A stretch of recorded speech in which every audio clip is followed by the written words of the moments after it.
class. It is Caprice and I am your substitute teacher for today. After we had a little break, we're gonna get back into things and we're gonna really go through properties of a circle, and we're gonna do the example problems in the steps. And we're gonna do trigonomic functions with periodic phenomena. We're gonna do the questions and solutions for those. I'm really excited and I want to thoroughly go everything and ensure that you guys understand and that it is something that does take a lot of repetition and really just understanding the pattern. And once you understand the pattern and how to do those kinds of things, you kind of just get really acclimated to the problems that you might think that are tricky now, but once we continue to do the repetition, it should get easier and easier as we keep going through them. It is definitely not something to be scared of. These problems are not as hard as you think they are, and my goal by the end of this is to really thoroughly go into it. So yeah, we have about 10 to 12 example problems and steps, so we're gonna get into it, and yeah, I really hope we all enjoy. Our first problem, properties of a circle, example problems and steps. So here we have radius, diameter, and circumference. The problem is that a circle has a diameter of 10 centimeters. Let's find the radius and the circumference. So the solution steps are, first, is the radius equals half times diameter, and then 2r equals 10 divided by 2 equals 5 centimeters. And then the circumference equals 2 pi r, and then 10 pi centimeters, which all equals 31.4 centimeters. Next, area of a circle. The problem is a circle has a radius of 6 inches. Find the area. So our solution steps are area equals pi radius to the second power. So then a equals n 6 to the second power equals 36. 6 times 6 is 36. So then approximately 113.1 inches to the second power is going to be the final answer.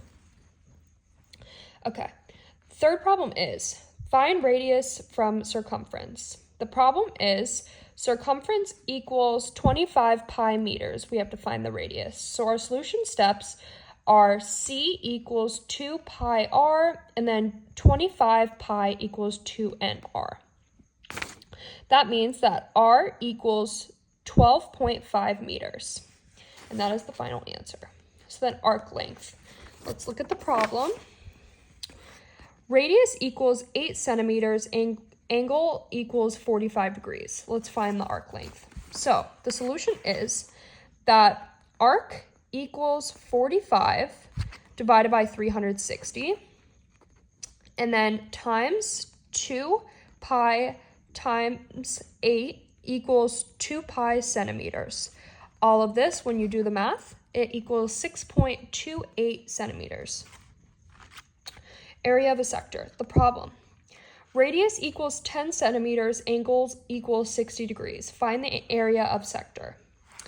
The solution steps are sector equals 60 divided by 360, and then times pi 10 to the second power equals 100 pi slash divided by 6 centimeters to the second equals 52.4 centimeters squared.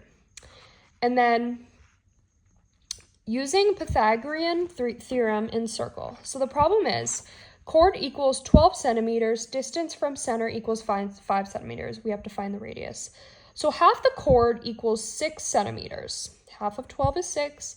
And then r to the second power equals 6 to the second power plus 5 to the second power equals 61.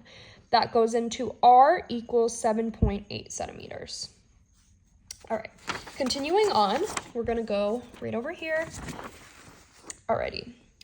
Trigonomic functions with periodic phenomena, questions and solutions. So number 1, Ferris wheel height model. Problem. A Ferris wheel has a radius of 20 meters and completes one full rotation every 40 seconds. A rider starts at the bottom. Model the rider's height after t seconds.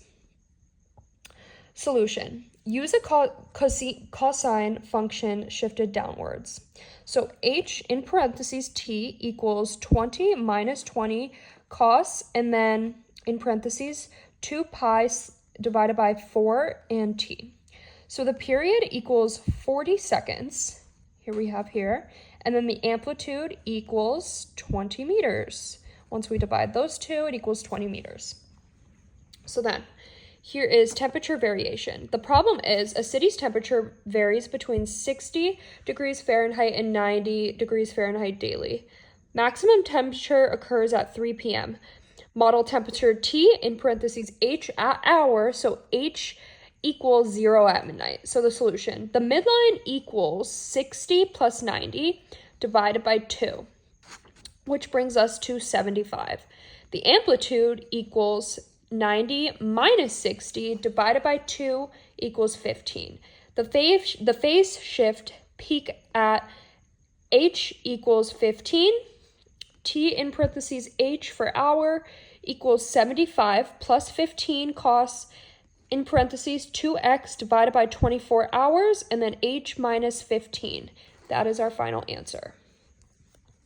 And then we have tides and water depth. The problem is water depth at a dock varies from 4 feet low tide to 12 feet high tide every 6 hours.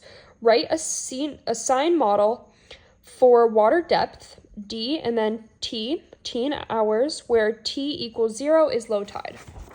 Let's flip it around. Solution. Midline equals 4 plus 12 divided by 2 equals 8. The amplitude equals 12 minus 4 divided by 2 equals 4. Period equals 6 hours. To freak equals 2 pi slash 6, and then pi equals 3. Pi divided by 3. Depth starts at minimum, and then we have to use the negative cosine. So D in parentheses T equals 8 minus 4 cos, and then in parentheses pi divided by 3t. And there's our final answer. Sound wave displacement. So the problem is a sound wave is modeled with amplitude 3 centimeters and period 0.02 seconds. We have to write the function. So the solution is amplitude equals 3, period equals 0.2, and then freak equals 2 pi slash 0.02 equals 100 pi. So ST equals 3 sin, and then 100 pi t. That is the final answer. And then we have the pendulum motion. Problem. A pendulum swings 5 degrees from center in each direction and completes one swing every 2 seconds. We have to write the angular displacement, which is 0 and then t. Solution. Amplitude equals 5 degrees, period equals 2, and then freak equals t pi divided by 2 equals pi. And then our final answer is 0, t equals 5 sin, and pi t. And there we have it for that. 9. I really hope I was able to thoroughly explain everything, and we were all able to keep up and go through each and every step and be able to process it. It can be like confusing, because the words can be a little bit like, whoa, like what is that? Or we have to input like confusing stuff on our calculator, and sometimes there's buttons that we're not totally used to clicking. But once you really get the hang of it, and it just becomes instinct, you don't really need to think about it too much, and you just quickly input things and you get your answer, and you're able to solve things and not be totally confused. So practice makes perfect, and I hope that the practice I gave was a good starting point to how we want to progress. And so it's not as scary as you think, I promise you that. But I hope you enjoyed my lesson, and I'll see you guys on another day.